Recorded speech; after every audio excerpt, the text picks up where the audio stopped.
haven't scored any runs for Chris Sale, to think of. They have not.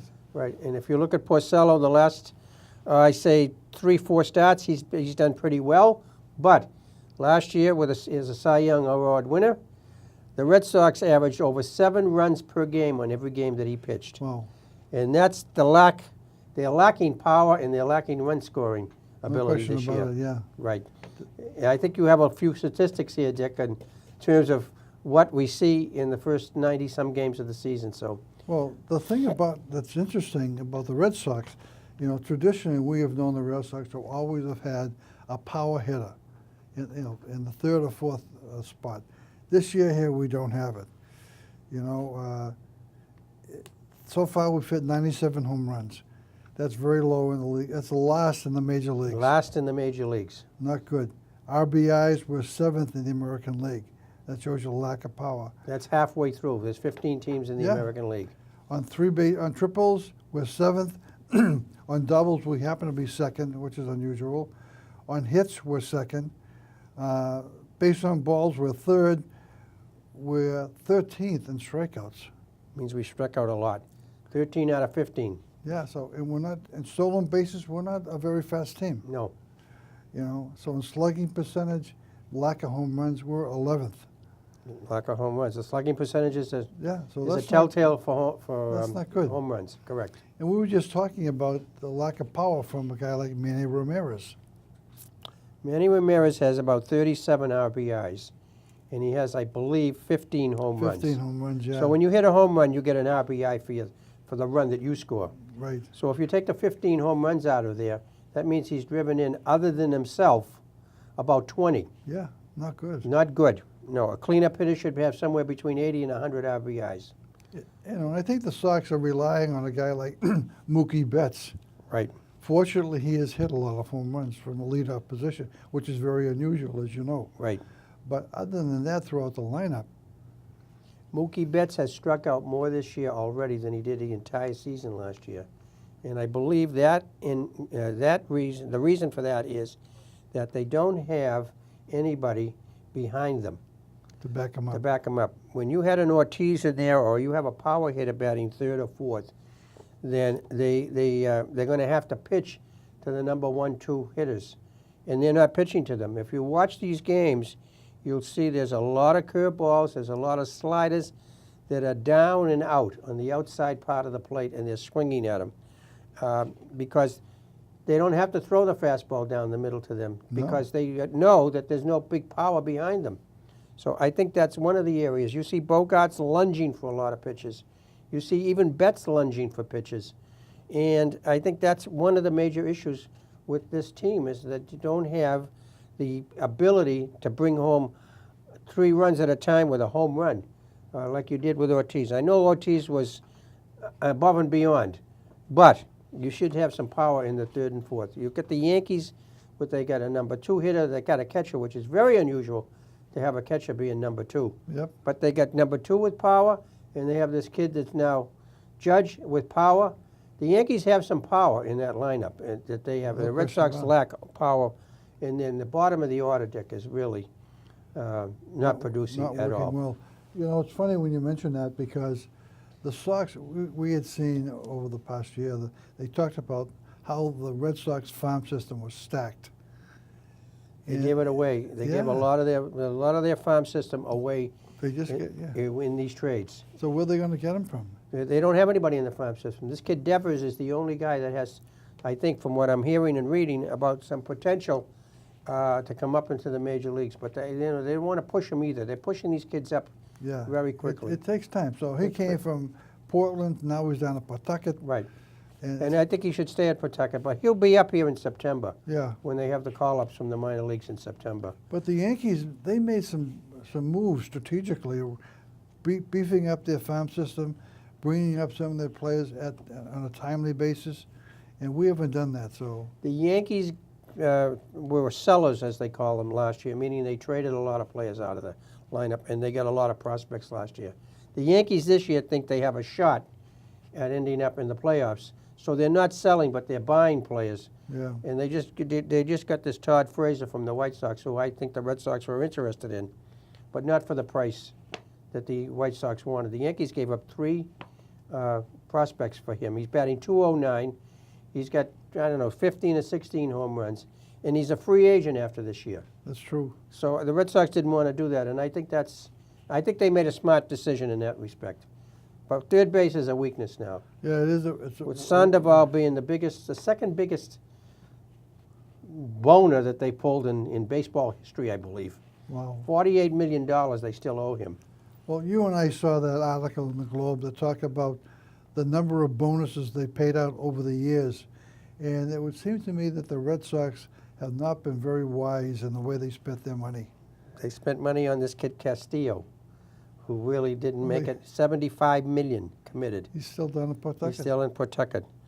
They got this guy from the Cardinals, Craig.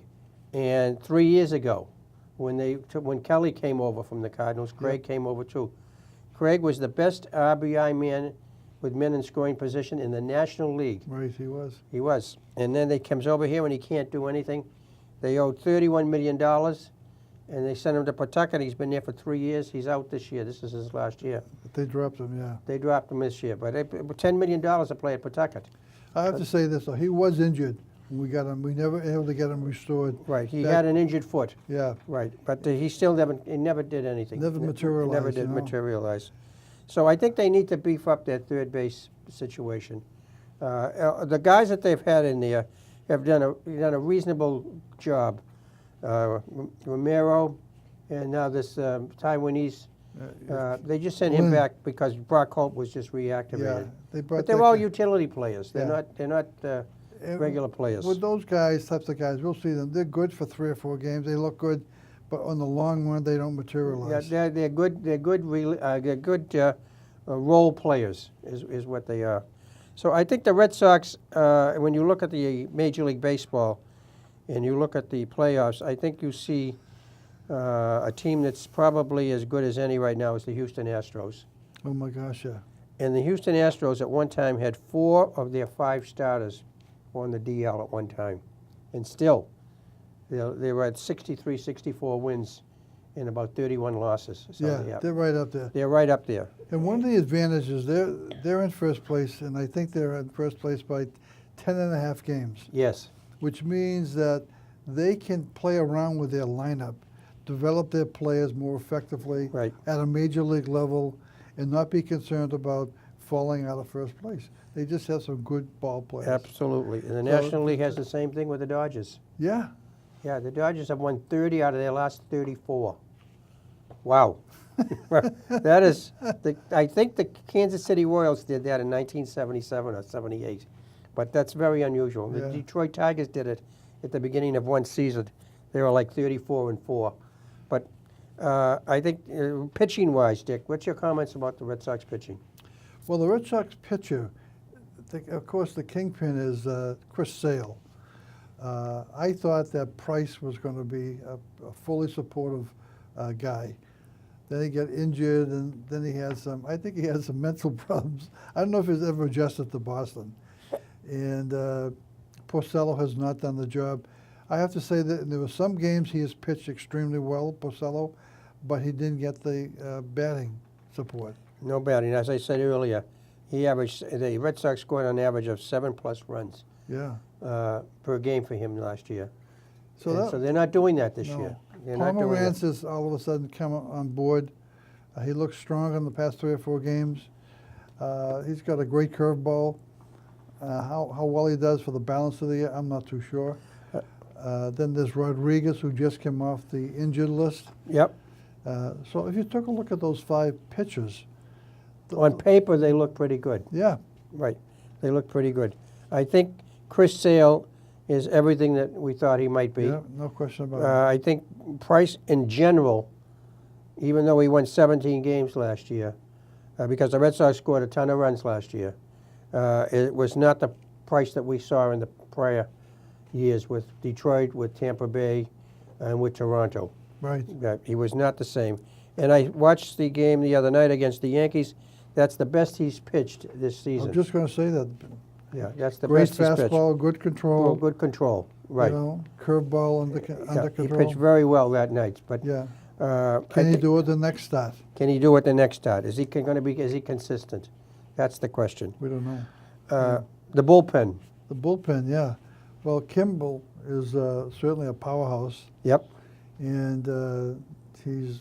I thought this year that he looked much better than even the last 2 years, because it looks like his curveball is now being a better part of his repertoire. Right. Compared to he was just throwing that ball, just heaving it down. He had no control Yeah. in the prior years, last couple of years. This year he has control. Yeah. And I think there's only been 6 hits by right-handed batters that he's faced out of 70-some batters, right-handed hitters. He's Yeah. only given up 6 hits. He's tremendous. But he gave up a big home run the other day to the Yankees. But that happens. Yep. That happens. And they know a fastball's coming, so Right.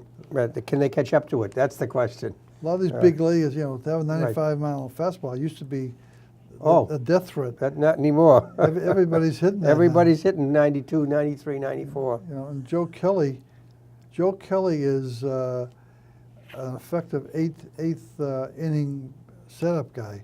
He's been fairly effective on that, but they haven't had a consistent. No, they haven't. They haven't had a consistent 8th inning pitcher to lead into the 9th inning, and that's something that most major league teams will need if they're going to contend. Yeah, he throws a tremendous fastball. It's over 100 miles an hour. He's maybe second in the American League with that speed. But as I said, nowadays most of these guys, they're learning they're strong and they're powerful. That's So correct. To have that kind of a fastball, it's a great advantage. But Right. these guys can catch up with it. They see Yep. you 2 or 3 times and boom, it's gone. And now he's hurt with a hamstring, Yeah, and hamstrings are pretty serious injuries, and they take a long time to heal.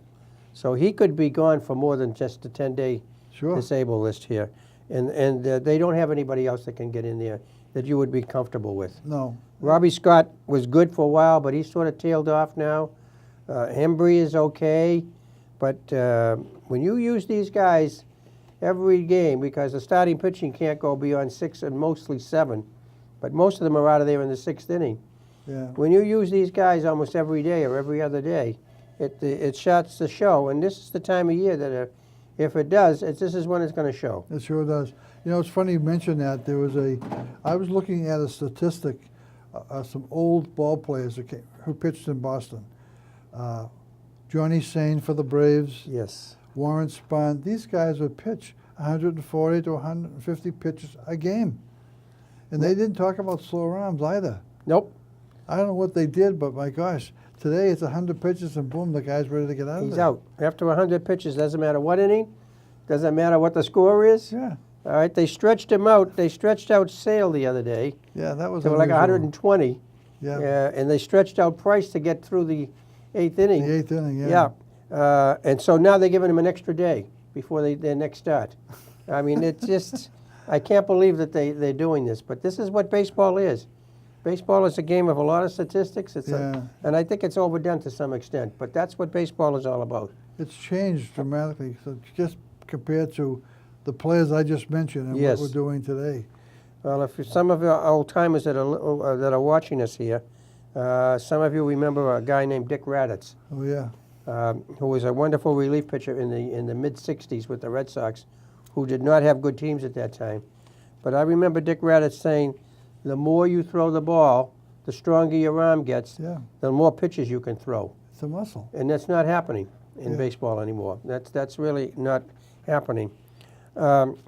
Dick, I think that we have to look at what the Red Sox will do or can do or should do in the next 2 weeks, because the trading deadline is over in July 31st. And then you get these guys that get released, but the Red Sox are not in the pecking order.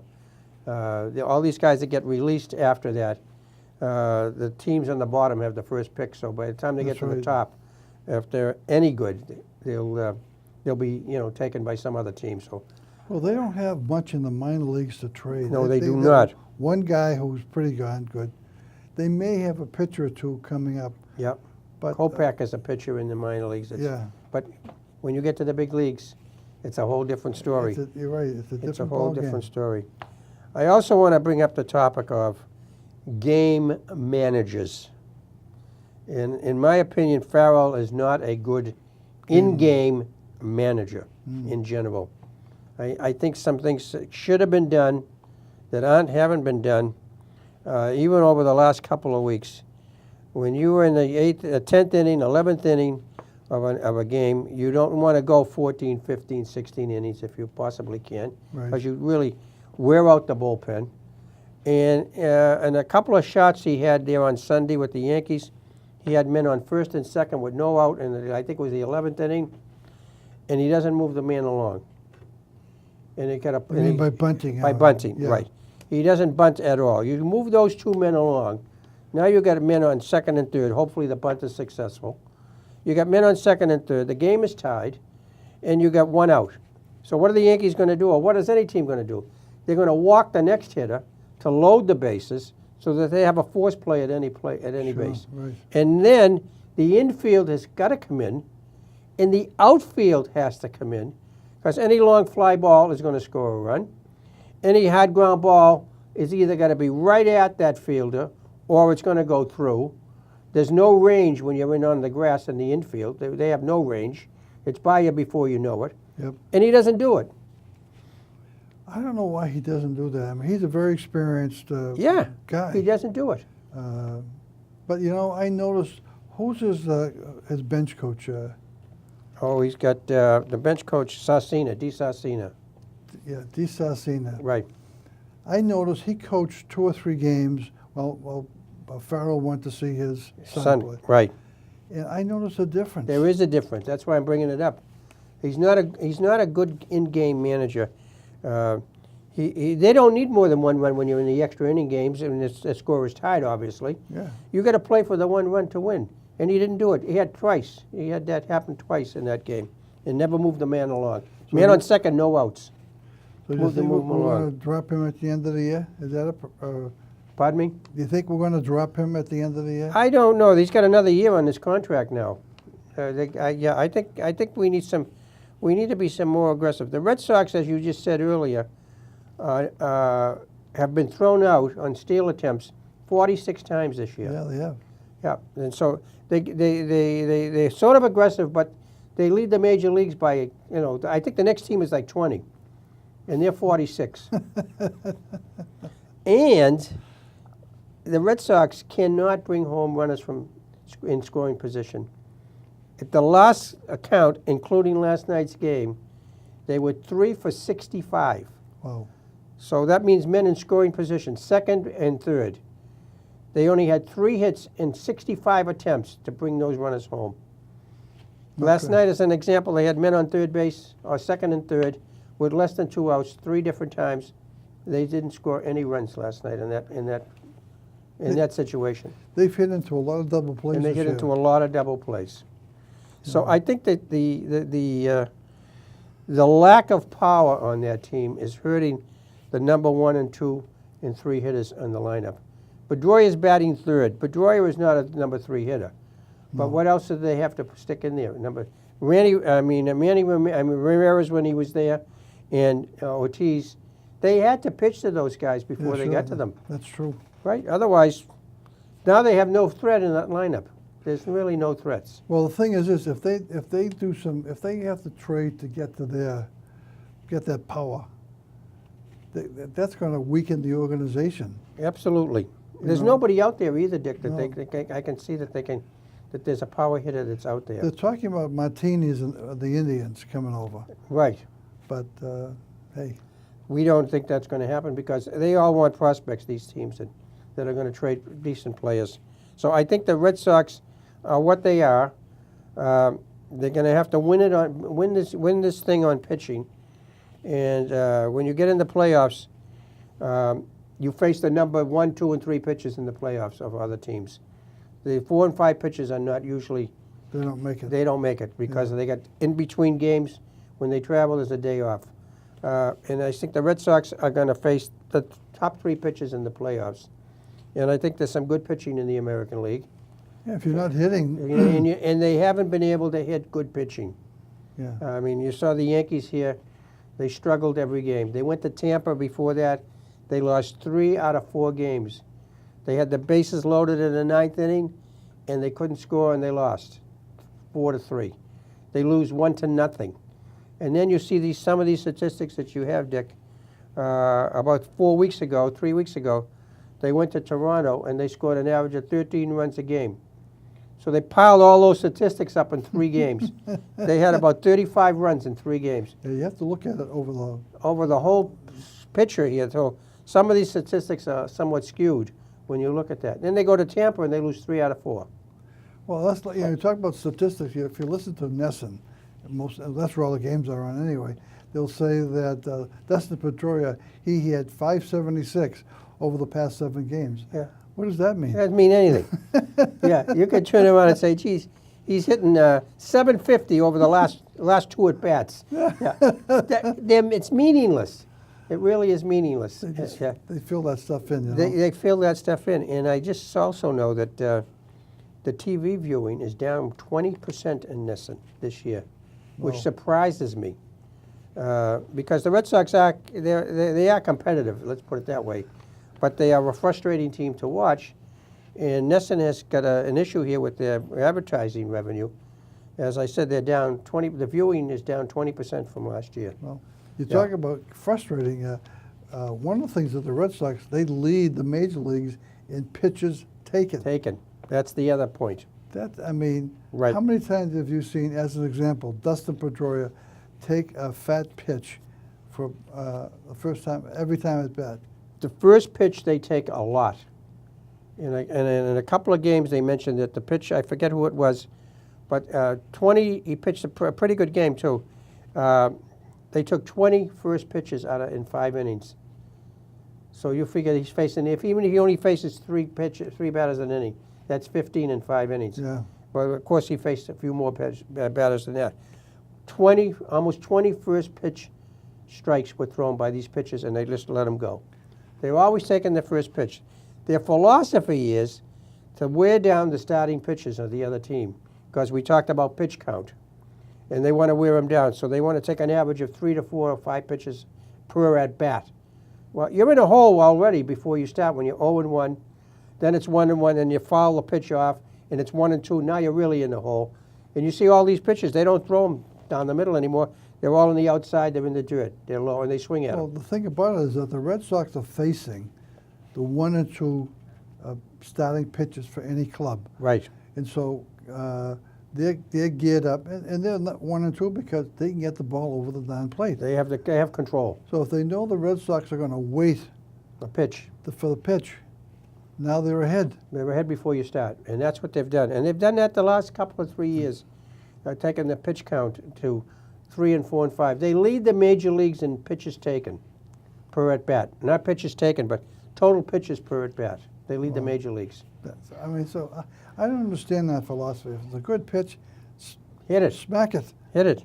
You know? And they need to hit because they haven't been hitting the ball. They've hit a lot of singles. And not too many. They don't lead the major leagues in a lot of, power categories at all. They don't even close. It's funny, I saw an article a couple of weeks ago. It was in the New York Times. It was talking about hitting, and it was talking about today a lot of teams are now starting to ask them. At one time they said you swing down on the ball. They're saying let's swing up because you hit down the ball. There were 4 infielders plus the pitcher able to get at it. Versus those clubs that are starting to swing up, there's only 3 outfielders. There's only 3 outfielders and a lot more ground to cover. Yeah. Yes. And but the Red Sox don't do that. So their ground ball outs this year is very high. I think in general, if you look at the American League, especially the East, Baltimore has fallen off the cliff. Oh my gosh, yeah. Yeah, Toronto had a horrible start. They came within 2 games of 500. Now they're like 7 games out. And Baltimore is out of contention. They're under 500. The Yankees in Tampa Bay. Tampa Bay has pitching, but they don't have a lot of bats in the lineup. But when we were just talking, the Yankees have more bats in the lineup, I think, than any of these other teams. Yeah, they do. Right, but the Yankees are hurting for pitching. That's the issue, and relief pitching as well. You got a guy going on the disabled list for the rest of the year. Pineda for the Yankees. He's gone. He's gone for the season. He's going to have surgery. Severino is their best pitcher. So I think the Yankees are hurting for pitching. And in the playoffs, And when you get into tight games, pitching prevails. It always has, No it question always about will. And managing the bullpen. And the Red Sox have a hard time managing the bullpen. When you look at last year's games against Cleveland in the playoffs, they got swept 3 in a row. Yep. And then you looked at Cleveland in the playoffs when Francona was a magician in how he used his bullpen because he didn't have the starting pitching. 2 guys were hurt all during the Yeah, playoffs. They were. Right, and they got to within 1 game of winning the World Series. Well, you get back to the Yankees series for a second. When the Yankees were here last week, they have a weak bullpen, as you know, but their starting pitchers had to go longer. You know, Severino went into the 9th inning. Right, he did. Tanaka finished 8 innings. 8 innings. Ordinarily, these guys would be out of there at the end of 6. Right. But the Red Sox weren't hitting. They're not Yeah. hitting. That's why they had to stretch these guys out, too, because of the bullpen. So managing a bullpen with 3 starting pitchers and managing your bullpen in the playoffs is what wins for you. Because you don't see too many games where the score is 14-12. Yeah, that's true. What about the? Do you think? What about any prospects you see them bringing in some power hitters or? They don't have anybody in the minor league system that has. No. I mean, making trades. Oh, there's no power hitter out there that's a free agent. There's nothing out there for next year in the free agency market that I think the Red Sox are going to have to do. What they're going to have to do is, I think they're going to have to develop some strategy with some younger players if they can get them from other teams. But I don't see anybody in their system, and from what I saw in the free agency list for next year, I don't see that either. So I think let's keep our fingers crossed that we can stay in the hunt at least. We only got a 2-game lead on Tampa Bay. We only got a 3-game lead on the Yankees. And the Yankees fell apart the last 2 weeks, and that's where the Red Sox won 6 in a row, and since then, I think they're about 4-8 in their last 12 games. Well, the Red Sox have been in first place since the end of June. Right. So here we are 1 month later, approximately. Almost 1 month later. Right. And we're still in first place, believe it or not. Yeah, but we're not. Hey, I'm not projecting them to remain there. They're going to remain there. We've seen too much in the last 4 or 5 weeks of a season over the past number of years in terms of what the Red Sox do when they had 6 and 7 game leads and they died. So let's see what happens. I think it's going to be a struggle all the way through, but it's better than talking about them being in last place. That's for sure. Oh yeah, I mean, there's Yeah. always hope. Right. There's always hope. And they may surprise us. Who knows? I hope they do. I'd like to see them go on a little streak here. They got an advantage of being at home for the more games than they are on the road the rest of the season. Yeah, which is a plus. This part of the schedule is to our advantage. So we're going to wrap it up, everybody. Thank you for listening, and we'll try to get back here at the end of the season. Good baseball.